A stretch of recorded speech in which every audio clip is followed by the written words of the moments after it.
Estamos iniciando, hoje é o primeiro domingo do mês do lar, mês das famílias.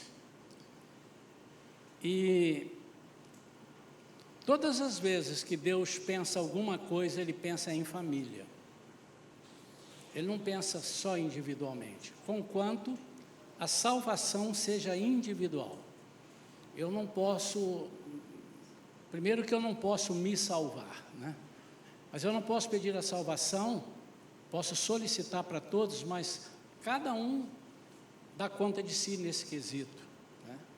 Mas quando Deus pensa, Ele não pensa assim, eu não estou interessado se um ou dois, eu não quero a família toda, eu não quero...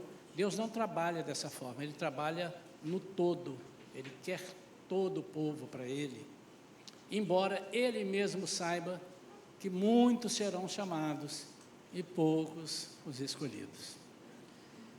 E eu tenho um texto aqui, um tema, que é do Antigo Testamento, mas fala de provisões, fala de direcionamentos, fala de ensinamentos de Deus para a nossa vida, para a vida da nossa família, da nossa gente. Eu quero abrir a Bíblia e pedir que os irmãos acompanhem também. Aliás, aproveitando o ensejo, vamos trazer a Bíblia de papel, essa Bíblia aqui, ó, física, para a igreja. Não, vamos assim, dar preferência a acompanhar a leitura na Bíblia. Passa ali no telão, mas é porque algumas pessoas estão com a tradução diferente, mas o ideal é que você esteja com a sua Bíblia, acompanhando, tanto aqui quanto no estudo da escola dominical. Sempre lembrando, não é pecado você ler a Bíblia no celular, eu tenho várias versões no meu celular, mas em algumas ocasiões, como agora, por exemplo, se você estiver acompanhando pelo celular, a menos que você coloque em modo avião, vai chegar uma mensagem. Olá, lembrando, ó, nosso churrasco amanhã, hein? Fulano, você sabe notícia de... sobe uma bandeira. E tem uns que lá, depois eu respondo, mas você já viu, daqui a pouco você fala assim, e se for urgente? Deixa eu... Eu fico pensando, quando eu era jovem, uns dias desse aí, eu era jovem, nós não tínhamos isso, e íamos para a igreja, não sabíamos se a panela de pressão ficou ligada, se a luz, se o ar refrigerado, se alguém... E achavam a gente, não é verdade? Então, a internet veio para facilitar muitas coisas, mas também nós temos que ter cuidado, moderação. Então, eu peço aos irmãos, aproveitando o ensejo, eu vou ler a palavra, vou começar a pregação, e eu gostaria que, se você ainda não colocou, desligou o seu celular ou colocou no mute aí, no silencioso, você o faça agora, tá?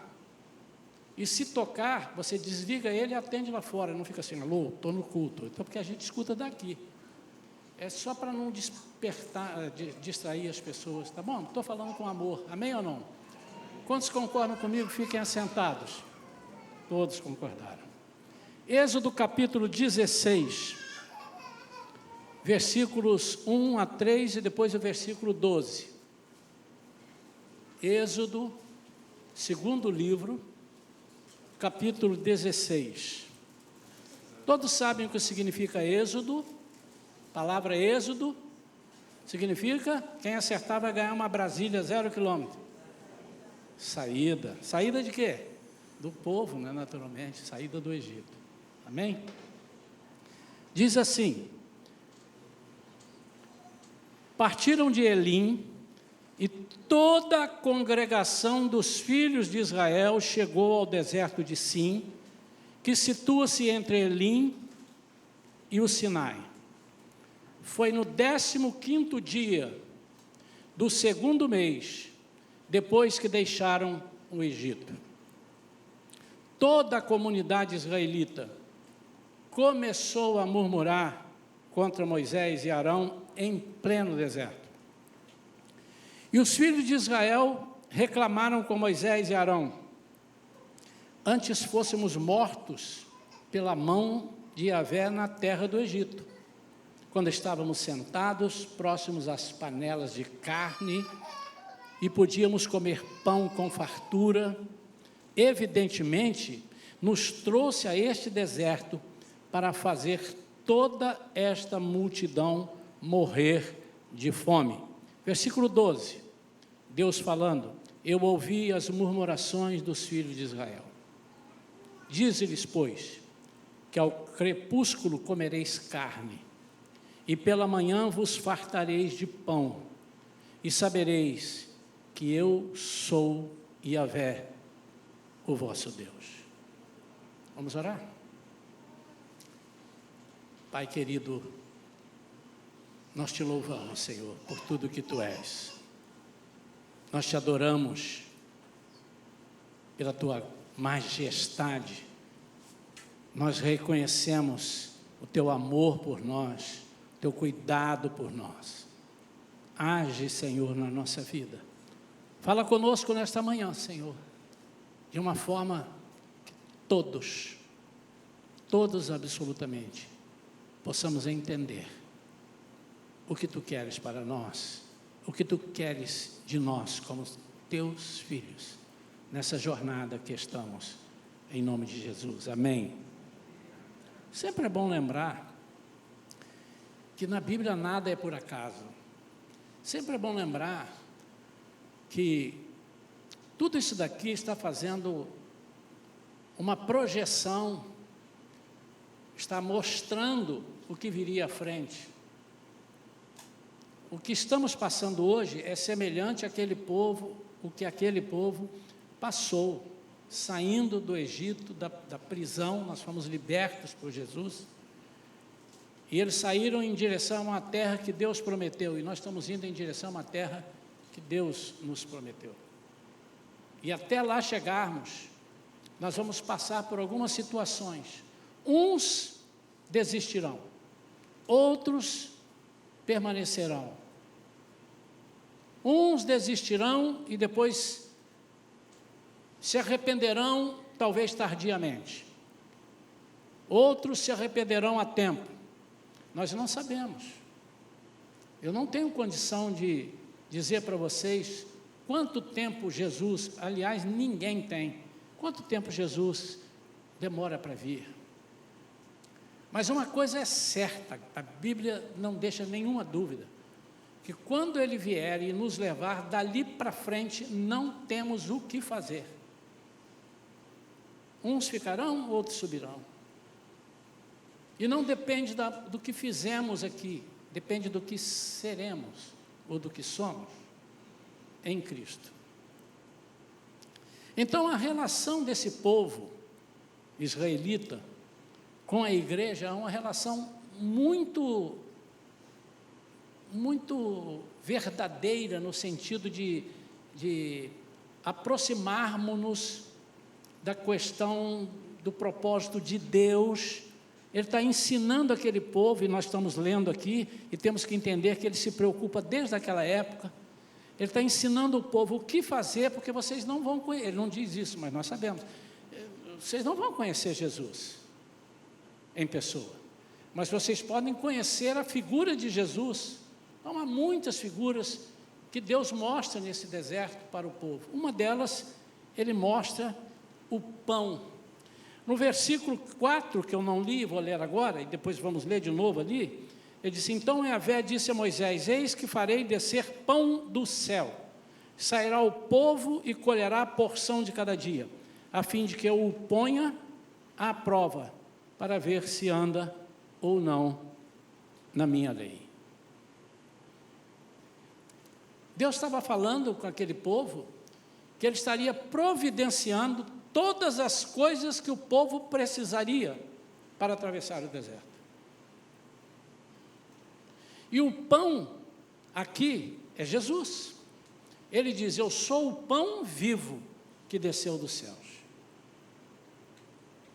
E para Ele dizer que Ele é o pão vivo, Ele é o pão de todas as soluções. Em Israel havia muitos pães, e havia um pão que era chamado de pão vivo. Ele era feito de um trigo especial, diferente, tanto no plantio quanto no cultivo. E esse pão eles chamavam de pão vivo, porque era um pão que, de uma certa forma, dava vida às pessoas. Era um pão que era oferecido, ou era destinado, ou era passado para as pessoas, por exemplo, que estavam enfermas. As pessoas que estavam enfermas comiam desse pão chamado pão vivo. A mulher grávida, a mulher que tinha o neném, recebia esse pão. O soldado que voltava da guerra e voltava fraco, ele comia desse pão, é chamado pão vivo. Por isso que Jesus disse: eu sou o pão vivo, eu sou a solução para as suas dores, eu sou a solução para os seus projetos, eu sou a solução para a sua família, você agora acaba de ter um filho, uma filha, eu sou a solução para o seu cansaço, para as suas guerras, para tudo aquilo que você tem enfrentado. E eu queria compartilhar então algumas características dessa mensagem que eu estou chamando Deus age sempre. Disso você não tenha dúvida, Deus age sempre. Sempre. Não há uma sequer situação em que Deus não esteja agindo. Podemos não ver, mas Ele está agindo. Ele age sempre. Em todas as circunstâncias.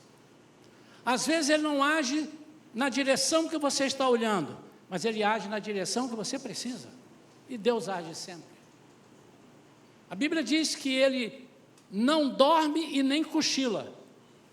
Ele é o guarda de Israel. Se nós entendermos que nós somos o Israel de Deus, não filhos naturais de Abraão, mas nós somos filhos pela fé, nós somos descendência de Abraão nesse quesito. Se nós entendermos isso, essa mensagem é viva para hoje. Deus age sempre. Deus age quando estamos dormindo. Deus age quando estamos sendo atacados pelas costas. O anjo do Senhor acampa-se ao redor dos que o temem e os livra. Deus age até quando não acreditamos que Ele possa agir. Deus age quando nossas esperanças estão se esvaindo. Deus age. Eu queria que você, embora soubesse disso, e alguns estão fazendo assim com a cabeça e tal, mas que você guardasse isso no seu coração. Deus não é louco para tirar o seu povo e fazer o que eles disseram que Ele estava fazendo. Era melhor morrermos lá, pela mão dEle, está certo? Mas era melhor lá, porque lá nós estávamos em volta das panelas de carne. Deus não tirou ninguém lá para morrer no deserto. Deus não te chamou para te abandonar no meio do caminho.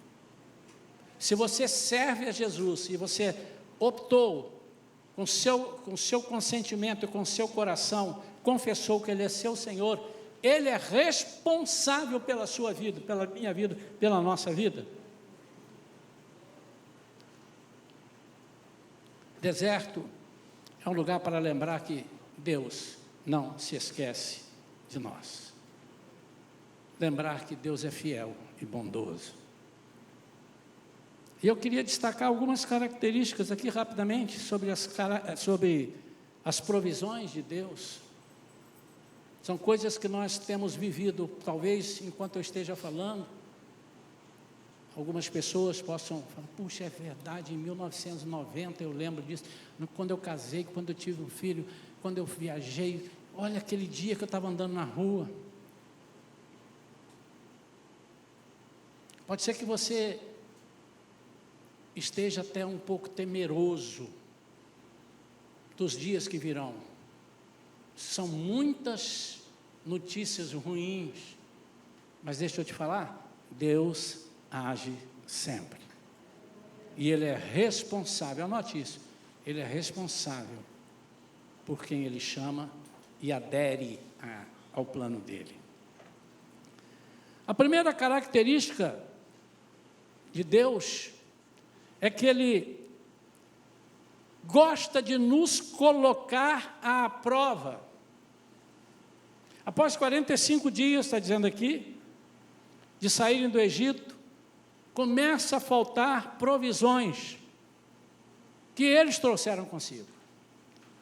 Então diz aqui, partiram de Elim, e toda a congregação dos filhos de Israel chegou ao deserto de Sim.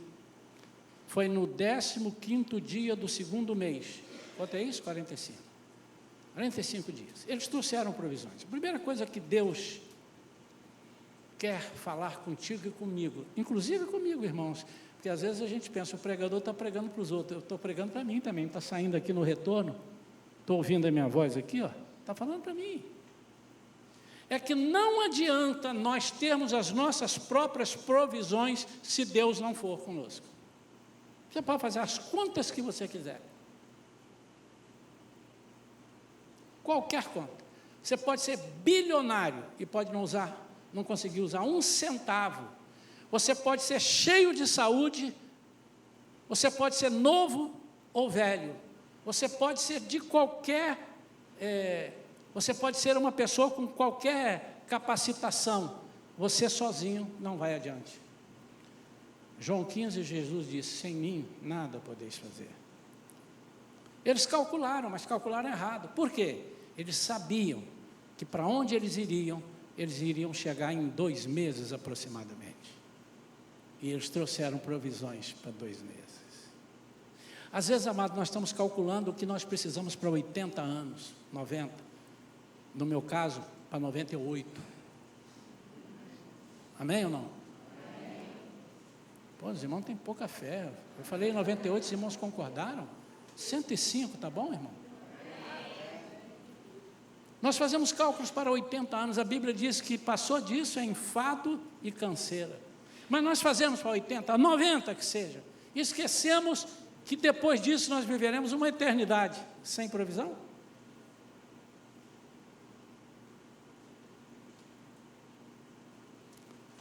E ele diz, já li aqui e vou repetir, eis que farei descer pão do céu. Sairá o povo e colherá a porção de cada dia, a fim de que eu o ponha à prova, para ver se anda ou não na minha lei. O que é andar na minha lei? É na lei que eu estabeleci para o universo. Não é a lei que você faz assim, se não te mato. Não, ele fala, você faz assim, se você não fizer, você vai morrer. Alguém diz, os médicos estão aqui, que o remédio pode ser o veneno, o que faz a diferença é a dose, né? Tem várias pessoas que estão tomando muito remédio. Eu tomei, tomar de 8 em 8 horas. Não, para ficar bom, vou tomar de 2 em 2. Você pode morrer, dependendo do remédio. Então, Deus estabeleceu leis para o universo. Não entre no fogo, que ele vai te queimar.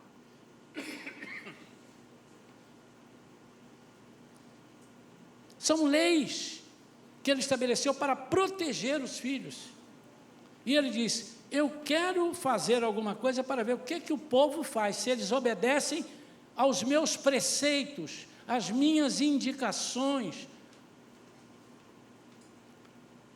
Como eu disse aos irmãos, Jesus se autodenominou o verdadeiro pão do céu. Está lá em João 6,32. Se você quiser, depois você anota aí para ver.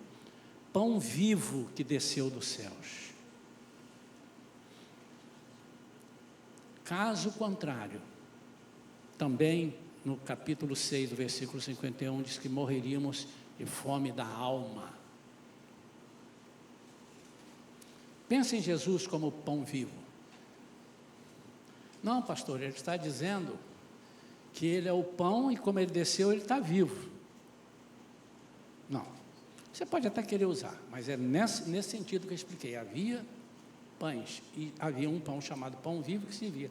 Ele pegou aquela parábola ali, ele pegou aquilo e disse. Então você precisa ter Jesus sabendo que ele cuida, ele age em todas as nossas necessidades, faltas. Deus nos dá a fome para ele próprio nos alimentar. Que coisa engraçada, irmãos.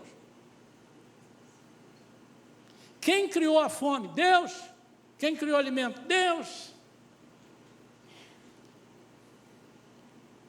Eu estou fazendo um tratamentozinho, os irmãos estão percebendo que eu estou mais esbelto, emagreci 150 gramas em uma semana. Os irmãos estão rindo de nervoso ou rindo de deboche? Olhem rápido, irmãos. Pronto, olharam? Soltei. Mas, questão de saúde.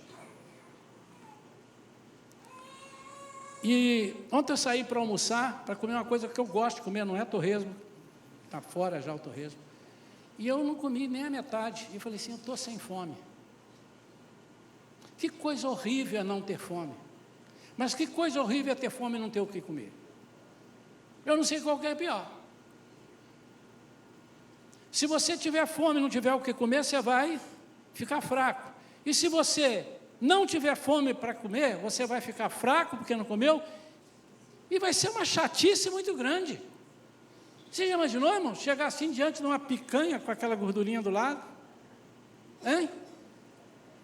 Tira a gordura, naturalmente, né, irmão? O pastor aqui dando ideia.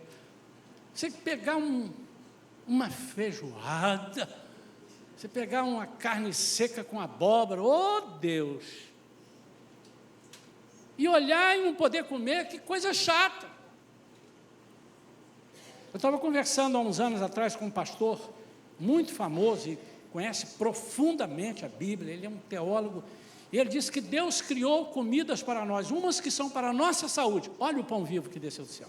São comidas amargas. Você quer ver? Fala o nome de um troço ruim aí de comer, mas que é necessário para a saúde. Fala aí para mim. Hein? Brócolis? Não. Hã? Giló. Meu Deus! Mas um para a saúde. O que é bom para a saúde? Fala aí, doutores. Hein? Esse trem aí. Amargo. Mas ele também criou comida. Você já imaginou, meu irmão? Morango com chantilly. É bom para a saúde? Não, é o mimo de Deus. Aí ele começa a falar das coisas que não é para a saúde, deixa de ser. É o contrapeso, é para você ter prazer de comer. E nós precisamos ter esse sentimento. Confiar nisso que eu falei, que Ele nos dá a fome para poder nos alimentar. É confiar que tudo procede de Deus para nós. Tudo, absolutamente tudo. Em 1 Coríntios 10, 13, diz que Deus nos dá oportunidades com tribulações. Não está nessas palavras, o texto diz isso.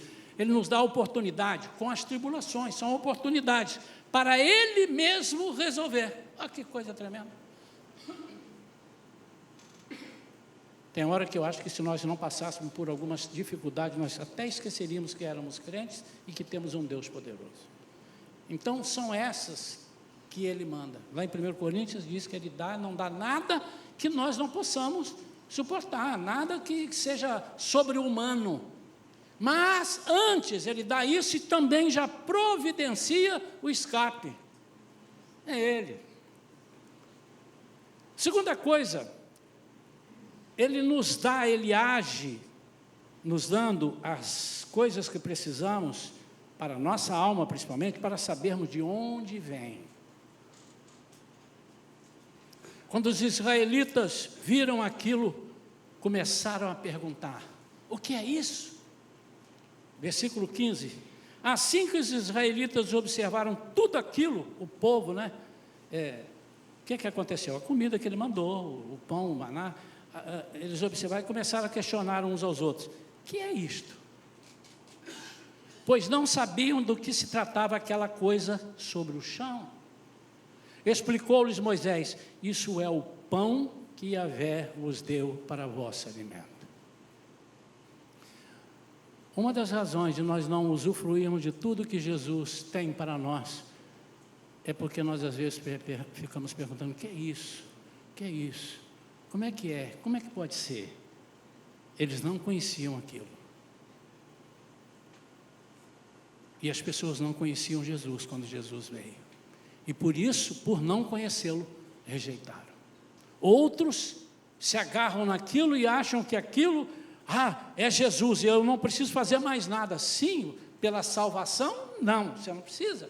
Mas pela sua vida, para o crescimento da sua vida, sim. Reconhecer que em tudo somos supridos por Deus. Isso é o quê? Cuidado, gratidão.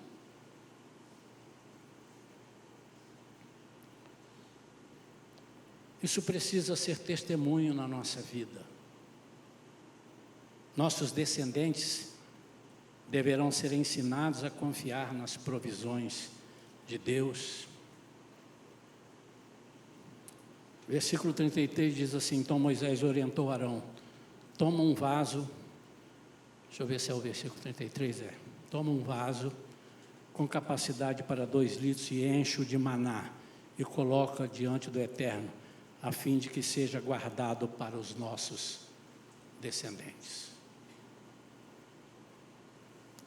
A terceira coisa é que Deus nos dá de acordo com as nossas necessidades. Irmãos, que Deus ingrato é o Deus que não sabe do que eu preciso. Mas embora Ele saiba, como Ele gosta que nós peçamos a Ele. E Ele ensina isso na oração dominical. O pão nosso, Ele ensinando, falando com Deus, o pão nosso do mês, é isso? De cada dia. O pão nosso de cada dia dá-nos hoje. Olha só que interessante. Versículos 17 e 18. Os filhos de Israel fizeram como lhes for orientado. Como é que eles foram? No 16. Eis que o Senhor vos ordena, cada chefe de família colha dele, desse pão, quanto baste para comer, um jarro para cada pessoa que habita em sua tenda. Deus não dá só para o pai nem para a mãe, Ele dá para cada pessoa do lar. Os filhos de Israel fizeram como lhes fora orientado e recolheram uns mais, outros menos. Quando mediram com o homer em quantidade de jarros colhidos, aconteceu que quem tinha pego muito, não teve demais.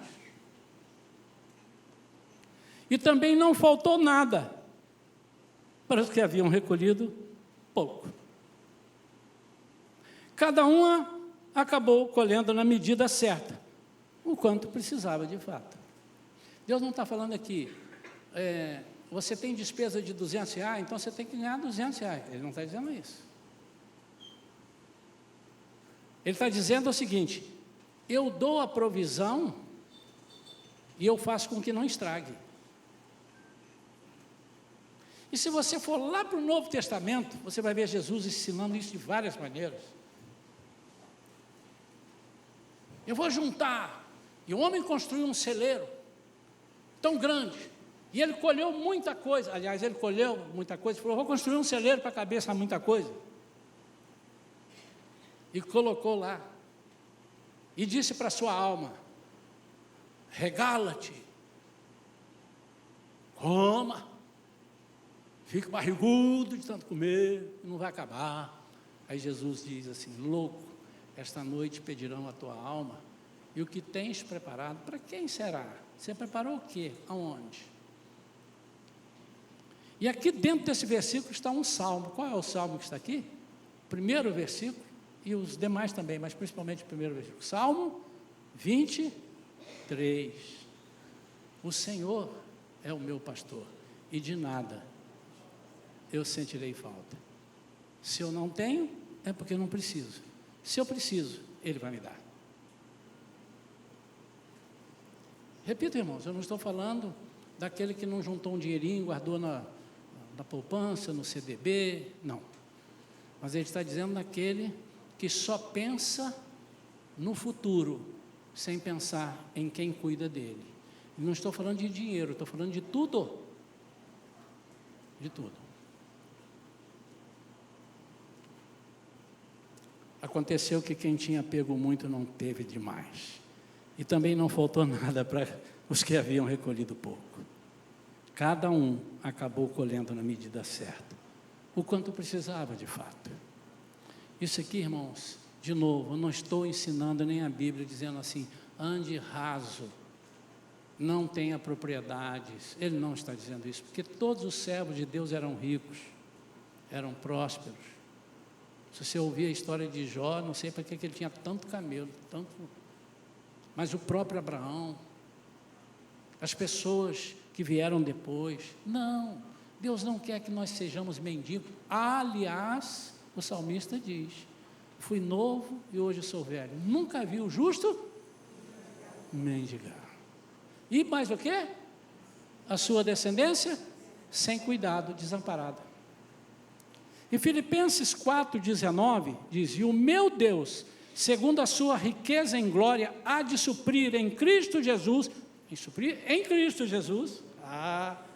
Se você tirar o Cristo Jesus, a frase fica assim: e o meu Deus, segundo a sua riqueza em glória, há de suprir tudo quanto você precisa. Alguns pegam aí. Eu vou orar, Ele vai me dar.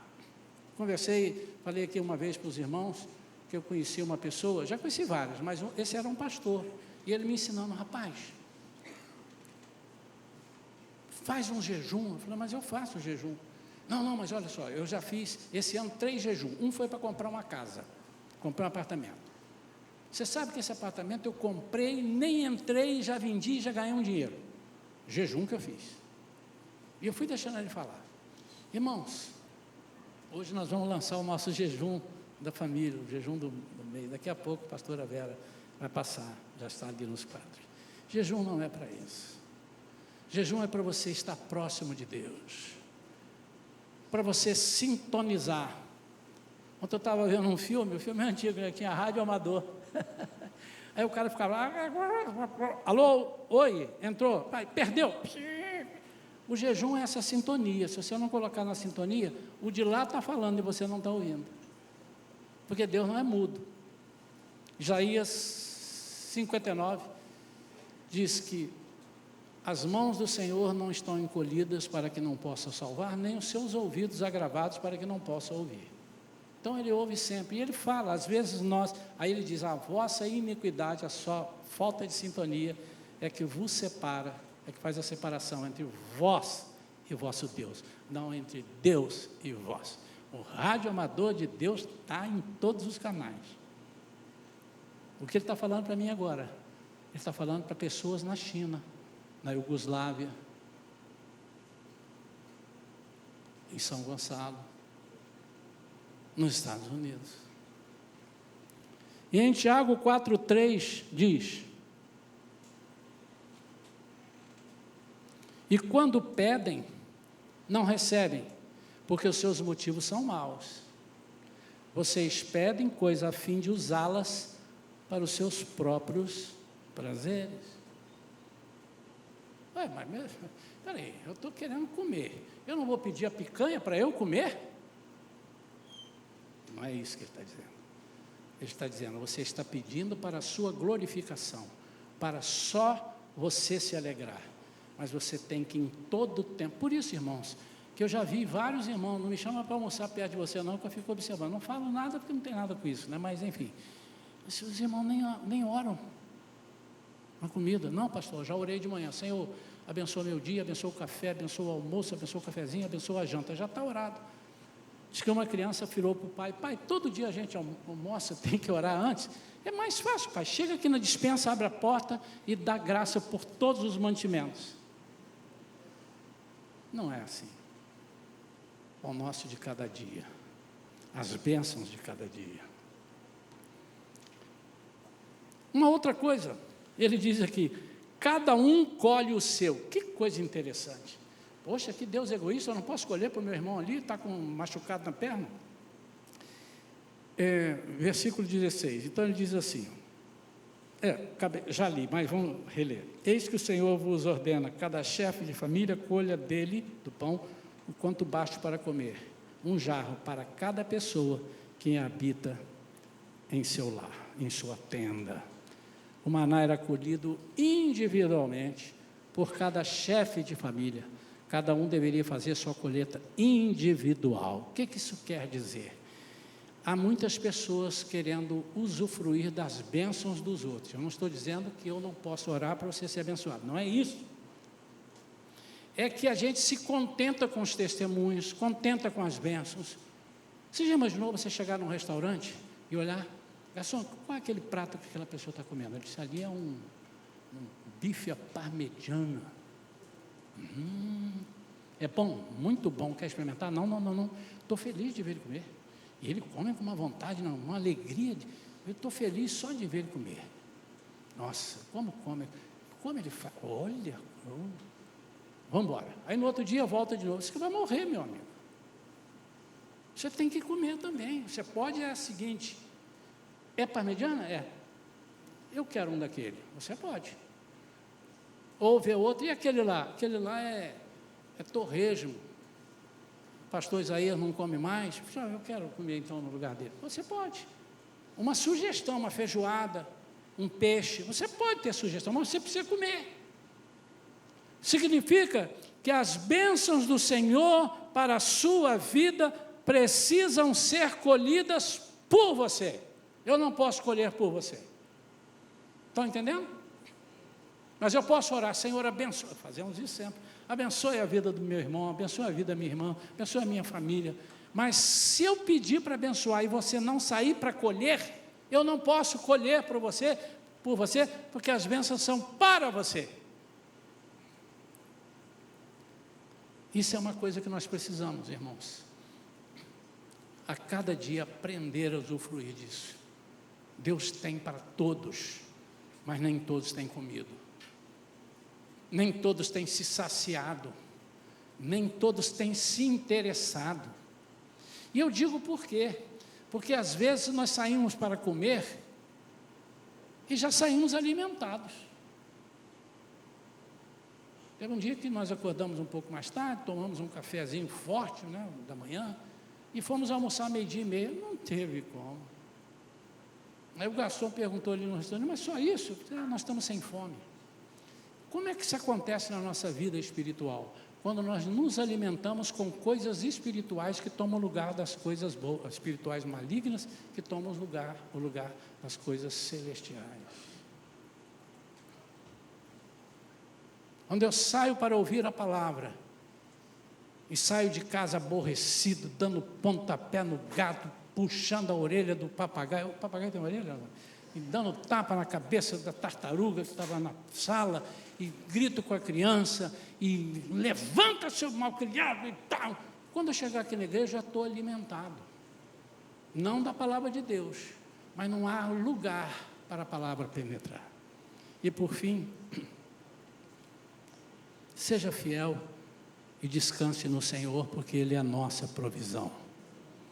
Versículos 22 a 27 desse mesmo Êxodo, capítulo 16. Olha, no sexto dia, colher o pão em dobro. Ué, mas não é o pão nosso de cada dia? 2 jarros por pessoa. E todos os líderes da comunidade foram comunicar isso a Moisés, que lhes esclareceu. Eis que ordenou o Senhor: amanhã é o dia do repouso sagrado. Amanhã é o dia do Senhor. O sábado, lá na época deles, consagrado ao Eterno. Os que quiserdes assar esse alimento no forno, assai. Os que desejardes cozer em água, cozei-o. Mas tudo o que sobrar, separai, guardando para amanhã do sábado. E assim procederam, guardando o alimento colhido até a manhã seguinte, como Moisés ordenara, e não cheirou mal, nem criou qualquer bicho. Então ordenou-lhe Moisés: comei-o hoje, porque este é o dia do Senhor. E portanto não achareis o alimento depositado sobre o solo do campo. 6 dias o recolhereis, mas o 7º dia é o sábado, não o encontrareis no chão. Mesmo assim, no 7º dia, saíram alguns do povo para colhê-lo, porém, de fato, não acharam. Sabe, irmãos, ou eu confio que Deus é a minha provisão, ou eu dou uma mãozinha para Ele.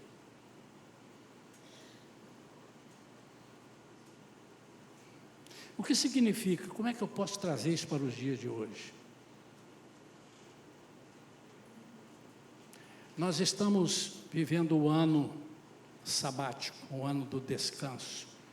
Nós fizemos algumas coisas que está na hora de colhermos algumas coisas aqui na Shalom. Não vamos parar. Depois a gente continua oferecendo a Deus nosso sacrifício. Estamos oferecendo ainda, mas temos de descansar no Senhor. Mas o que significa isto? Nós não podemos abrir mão daquilo que é consagrado ao Senhor para usar para a nossa vida. E aí agora eu não vou nem entrar, irmão, vou deixar vocês caminharem. E tem a ver com tudo que está na sua mão, tudo que te pertence, tudo, imagine tudo, estou falando de tudo. Se você não entender que o Senhor é quem cuida, porque há uma parte, vocês vão ler depois, que ele diz, saiam, quando eu li ali, e peguem só para o dia, e quem pegar para depois, eu vou fazer o quê? Vou fazer o quê? Quem pegar para amanhã? Eu vou fazer estragar. E como é que agora ele fala que não vai fazer estragar? Porque quem dá a provisão e sabe o tempo é Ele. Eu não quero que você seja um religioso. E eu não quero falar do domingo, mas eu quero falar do dia do Senhor. Você tem que ter um dia, você tem que ter um tempo para o Senhor. Algumas pessoas engatam de segunda a segunda e não tem tempo para o Senhor. E você pode estar buscando alguma coisa que não vai encontrar. Você pode estar saindo no dia do Senhor, e esse dia, eu vou repetir, não necessariamente o domingo, mas nós temos consagrado o domingo ao Senhor, porque eu já ensinei aqui na igreja o Kiriak Remera, que é o dia do Senhor, nome dado por Ele próprio, lá em Apocalipse, a João, esse dia dele. Use com cuidado, use com moderação, porque você pode estar usando o dia do Senhor para suas coisas e você vai procurar e não vai achar.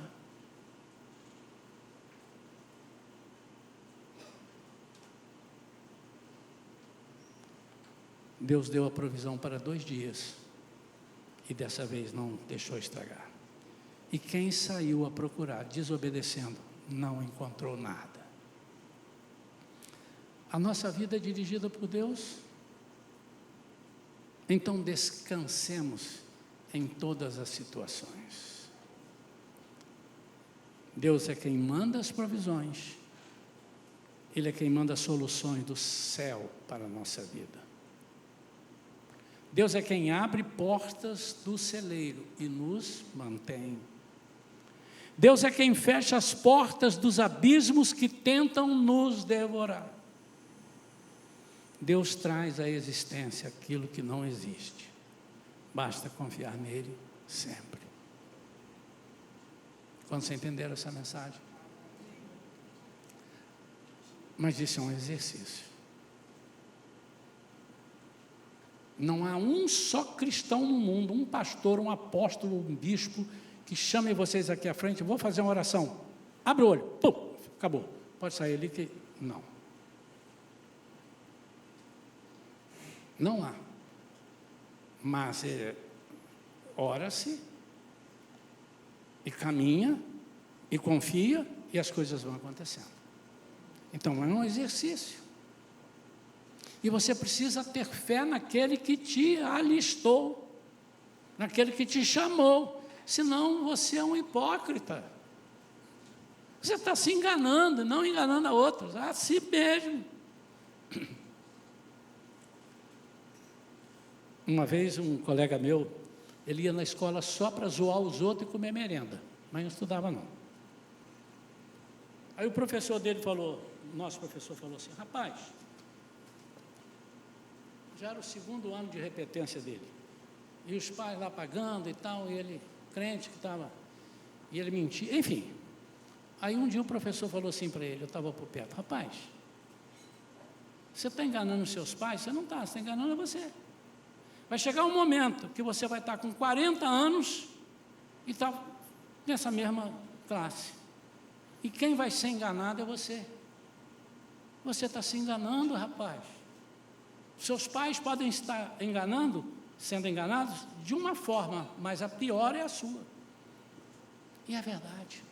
Quando nós servimos a Jesus, não na essência do Evangelho, nós estamos nos enganando a nós mesmos.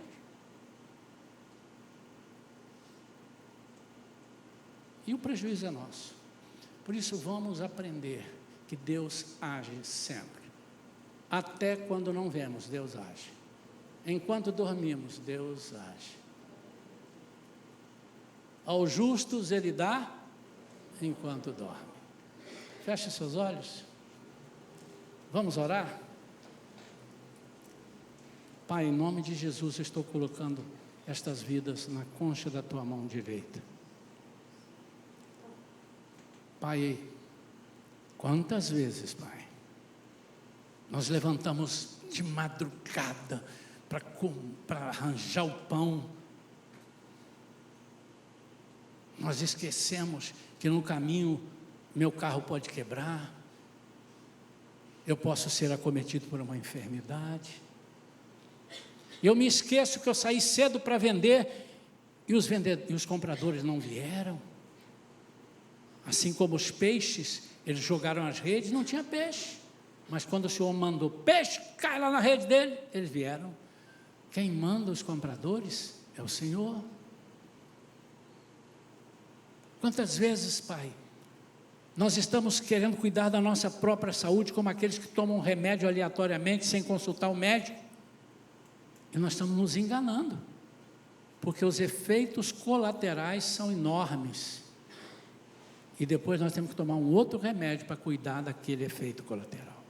Pai, em nome de Jesus, eu entrego esta congregação da Shalom na concha da Tua mão, os visitantes que estão aqui, na concha da Tua mão, aqueles que estão nos vendo pela gravação, eu entrego na concha da Tua mão.